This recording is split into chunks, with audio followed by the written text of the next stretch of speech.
Идет. Идет. Идет. Дождь. Дождь. You pronounced it without accent. Very good, brilliant. And now read the whole phrase together, word by word, and remember about the rules of assimilation, okay? Luke, huh?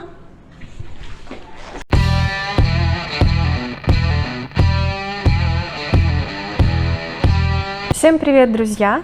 Если вы в первый раз зашли сюда на мой канал, давайте знакомиться. Меня зовут Мария, и я преподаю русский язык как иностранный, а сейчас вы на моем канале о русском языке Sound Like a Russian. Наверное, с вами такое бывало.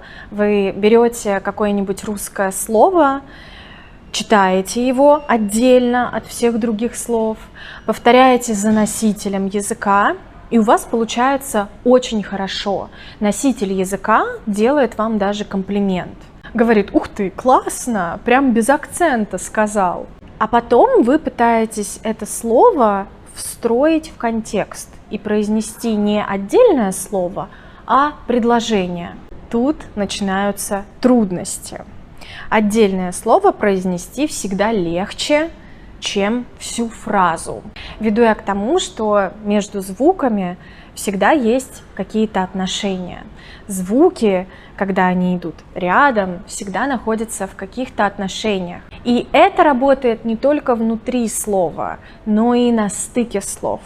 И чтобы звучать естественно на иностранном языке, недостаточно научиться произносить отдельное слово. Нужно научиться вот этим отношениям между звуками на стыке слов. Одна из трудностей в этом – это произношение согласных на стыке слов. Когда одно слово заканчивается на согласный звук, а другое слово начинается на согласный звук. Вообще, если вы подписаны на мой канал уже давно, вы, наверное, помните, что я снимала такое видео, в котором рассказывала о том, что если два согласных в русском языке стоят рядом, то второй согласный влияет на то, как произносится первый согласный. Если не помните или вообще не смотрели это видео, посмотрите или пересмотрите. И еще, кстати, перед тем, как продолжать просмотр данного видео, советую вам пересмотреть видео о терминах, о фонетических терминах, которые я часто использую, чтобы мы с вами говорили на одном языке, чтобы вы меня понимали. Итак, еще разочек. Если два согласных в русском языке стоят рядом, то второй согласный влияет на то, как произносится первый согласный. И это работает не только внутри слова, это работает на стыке слов. Чтобы звучать более плавно, естественно и более по-русски, нужно понимать, как работают вот эти стыки. Это видео именно об этом. Я не хочу начинать с каких-то жестких правил, давайте смотреть сразу на примерах, как это работает на примерах. Давайте сперва посмотрим на слово «мой». Последний звук в этом слове какой? Гласный или согласный? Дам несколько секунд подумать. И это согласный звук. Звук «й» согласный. Если вы помните мое видео об этом звуке, возможно, вы также помните о том, что звук «й» в конце слова глухой. И мы этот звук произносим как «х». Он очень похож на мягкий «х», но только он слабее. Мой. Мой. Мы не пропеваем, не говорим громко с голосом этот звук, если звук «й» в самом конце слова. Мы говорим «мой». А теперь давайте посмотрим на это слово в сочетании с другим словом. Посмотрим на словосочетание с этим словом. Например, «мой друг». «Мой друг».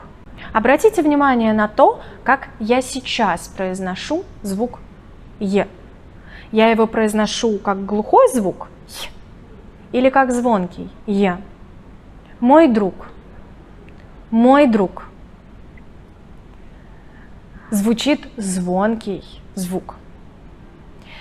В этой позиции звук «й» уже не в конце фразы. После этого звука идет какое-то продолжение. И не просто продолжение, а звонкий звук «д». Мой друг. Мой друг. Поэтому «й», несмотря на то, что этот звук стоит в конце слова, читается как звонкий, потому что фраза продолжается. А теперь давайте поэкспериментируем и после слова «мой» поставим какое-нибудь словечко, которое начинается на глухой согласный. Что у нас получится? Возьмем, например, слово «пес». Пес – это собака. Мой пес. Смотрите-ка, «п» – это мягкий и глухой звук. С него начинается слово «пес».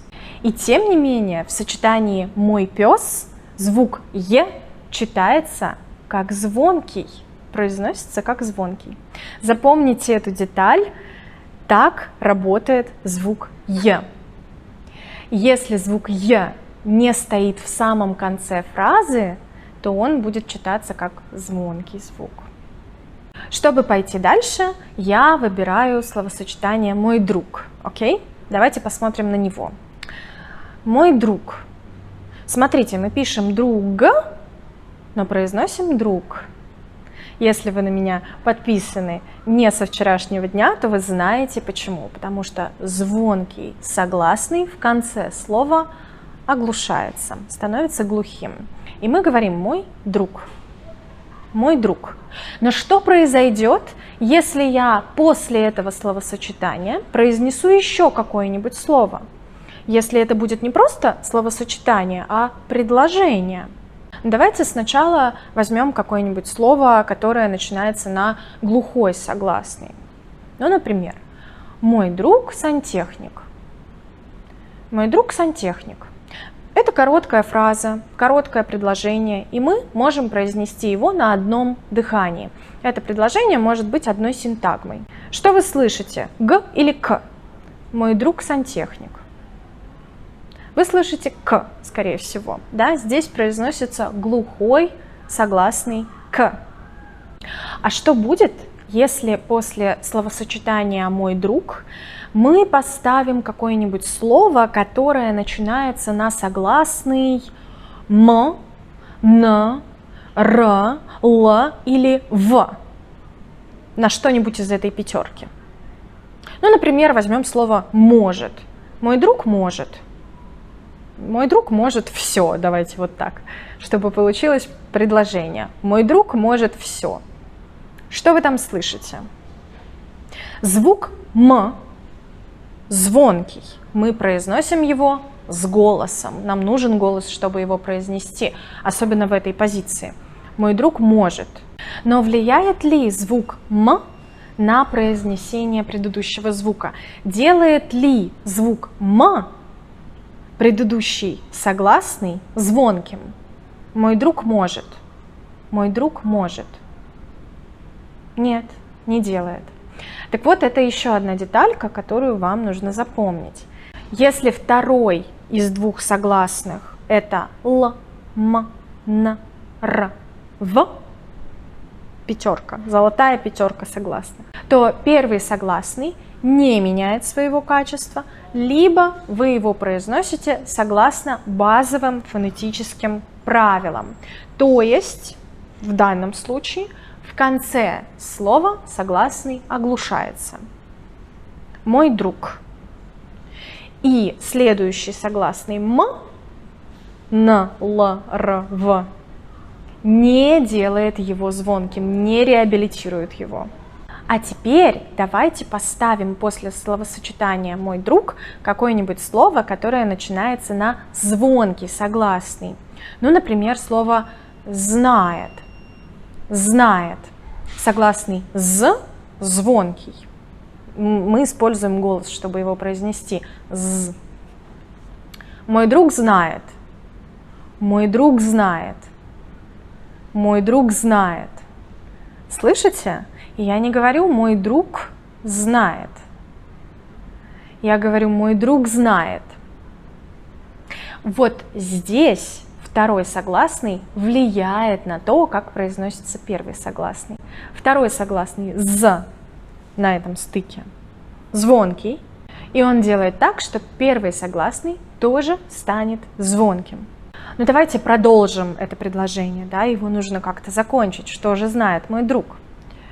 Давайте скажем, что мой друг знает французский. Первый согласный в новом слове согласный «ф». Он глухой. Последний согласный в слове «знает» тоже глухой. Значит, что? Значит, ничего не произойдет. Все останется как есть. Мой друг знает французский. Знает французский. Звуки «т» и «ф» не поменяют своего качества. Мой друг знает французский. А что, если мой друг знает не французский, а, скажем, греческий? Г. Греческий. Звук «г» уже звонкий. Что здесь будет у нас на стыке слов? Глухой «т» и звонкий «г». Мой друг знает греческий. Знает греческий. Знает греческий. Если вы прислушаетесь, то вы услышите, что я произношу «знает греческий». Мой друг знает греческий. То есть звук «т», который вообще-то был глухим, и по всем фонетическим правилам в конце слова он глухой, перед звонким звуком «г» становится звонким. И он меняется на звук «д», на свою звонкую пару «д». Знает греческий. И, наконец, что же будет, если мой друг знает не французский, не греческий, а, например, немецкий? Это слово начинается на звук «не».